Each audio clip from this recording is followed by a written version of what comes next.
Road మీద నడిచేటువంటి కోట్లాది మంది ప్రజలకు ఉపయోగపడే ఒక గొప్ప జడ్జిమెంట్ ఈరోజు సుప్రీంకోర్టు ఇచ్చింది.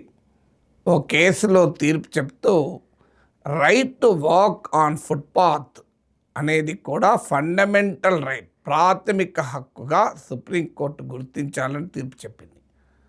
అంటే ఫుట్పాత్ల మీద నడిచే వారి హక్కులు మోటార్ వాహనాల మీద వెళ్ళే వారి హక్కుల కన్నా ముందు అమలు చేయాలి అన్నారు. అంటే right to walk on footpath should precede before motorised vehicles అని.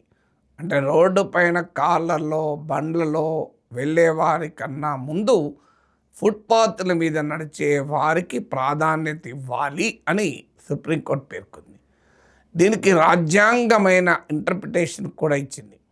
ఆర్టికల్ 19(1)D ఫ్రీగా ఎక్కడైనా మూవ్ కావచ్చు.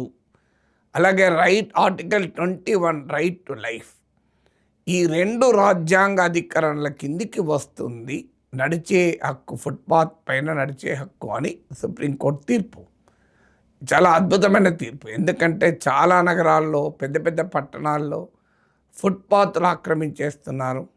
ఎండేంజర్డ్ స్పెసిస్, అంతరించిపోతున్న జాతుల్లో ఫుట్పాత్లు కలిసిపోతున్నాయి. కమర్షియల్ డెవలప్మెంట్ పెరిగిన చోట ఫుట్పాత్లపై కూడా మీకు రకరకాల వ్యాపారాలు వస్తున్నాయి. నడిచే ప్లేస్ లేకుండా ఫుట్పాత్ల పైకి చొరుచుకు వస్తుంటాయి. సో ఫుట్పాత్ని కనీసం వదలకుండా కబ్జాలు జరుగుతూ ఉంటాయి. ఇవన్నీ చూస్తూ ఉంటాం. భయంకరమైన రద్దీ ఉంటుంది. నడుచుకుంటూ వెళ్ళే అవకాశం కూడా ఉండదు. అందుకే సుప్రీంకోర్టు ఏమంటుందంటే మోటార్ వాహనాలపైన వెళ్ళే వారికన్నా ముందు ఇప్పుడు నడిచే వారికి, ఫుట్పాత్ మీద నడిచే వారికి ప్రాధాన్యత ఇవ్వాలి అని కూడా తీర్పు చెప్తూ సుప్రీంకోర్టు ఇంకో ఆసక్తికరమైన మాట అన్నది.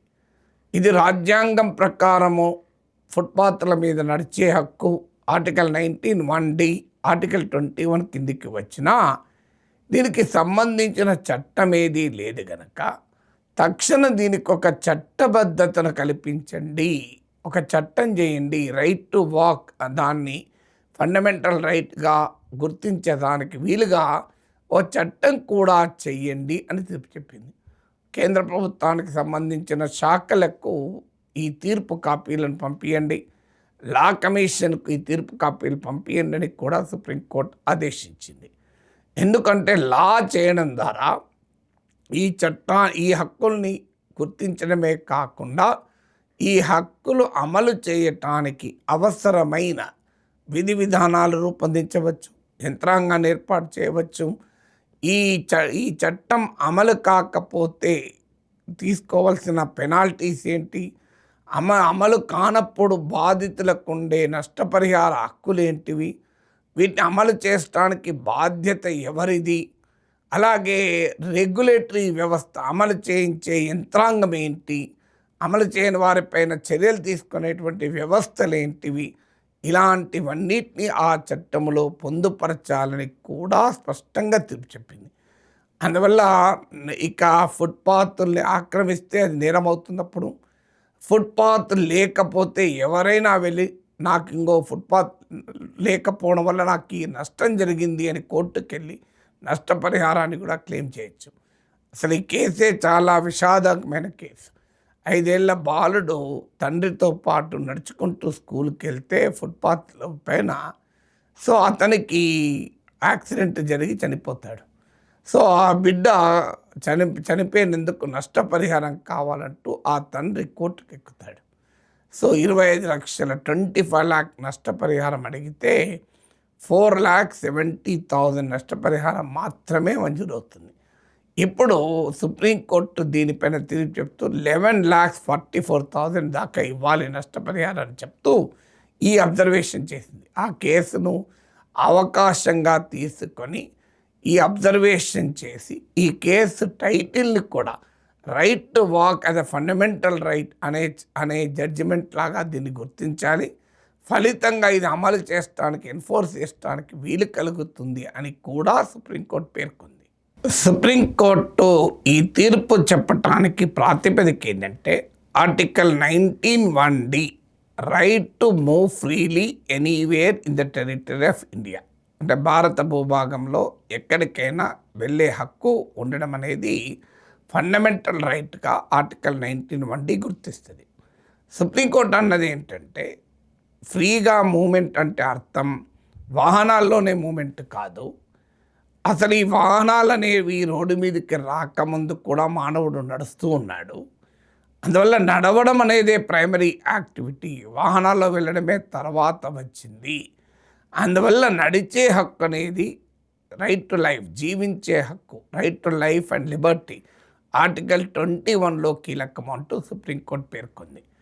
ఈ ఫండమెంటల్ రైట్ అనే కాన్షియస్నెస్ చైతన్యం లేకపోవడం వల్ల రోడ్ యాక్సిడెంట్లుగానే వీటిని పరిగణిస్తున్నారు. కేవలము ఒక రోడ్ సేఫ్టీ అనే అంశంగా మాత్రమే చూస్తున్నారు అని సుప్రీంకోర్టు పేర్కొంది. ఎందుకంటే ఈ కేసులో కూడా 5 ఏళ్ల బాలుడిని వెనుకకెళ్ళి ట్యాంకర్ వచ్చి కొడితే చనిపోయాడు. సో అందువల్ల సుప్రీంకోర్టు ఏమంటుంది, ఇది యాక్సిడెంట్ కేసు కాదు, it's a violation of fundamental right case.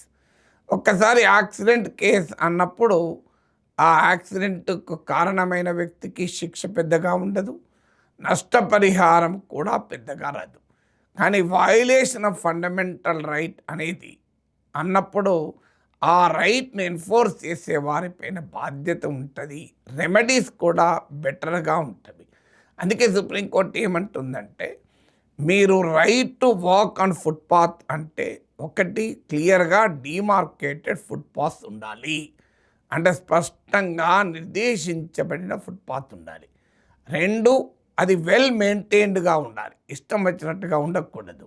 So రోడ్డునైతే మనం అందంగా పెట్టుకుంటాం, మరి ఫుట్పాత్ కూడా అలాగే ఉండాలి, నడవటానికి వీలుగా ఉండాలి. అందువల్ల డిమార్కేటెడ్ ఫుట్పాత్ ఉండాలి, well developed well maintained footpath ఉండాలి. దీనికి బాధ్యత కూడా మున్సిపల్ కార్పొరేషన్లు, మున్సిపాలిటీలు, పంచాయతీలను కూడా ఈ హక్కులకు బాధ్యులుగా కూడా సుప్రీంకోర్టు స్పష్టంగా పేర్కొంది. ఫుట్పాత్ల పైన నడిచే హక్కును ప్రాథమిక హక్కు, ఫండమెంటల్ రైట్గా గుర్తించకపోవడం వల్ల రోడ్లను రూపొందించేటప్పుడు, మెయింటైన్ చేసేటప్పుడు రోడ్లు అనేవి కేవలం మోటార్ వాహనాల్లో వెళ్ళే వారి కోసమే ఉన్నట్లుగా భావిస్తున్నారు. రోడ్డు డెవలప్మెంట్ను, మెయింటెనెన్స్ను కేవలం మోటార్ వెహికల్స్లో ట్రావెల్ చేసే వారి దృష్టితోనే చూస్తున్నారు. ఇక మోటార్ వెహికల్స్లో వెళ్ళే వారికి వాకర్స్ ఒక న్యూసెన్స్గా భావిస్తున్నారు. కారణం ఏంటంటే ఇది రోడ్డు మీద నడవడం ఒక ఫండమెంటల్ రైట్ అనేది మర్చిపోతున్నారు అంటూ సుప్రీంకోర్టు చాలా తీవ్రమైన వ్యాఖ్యలు చేసింది.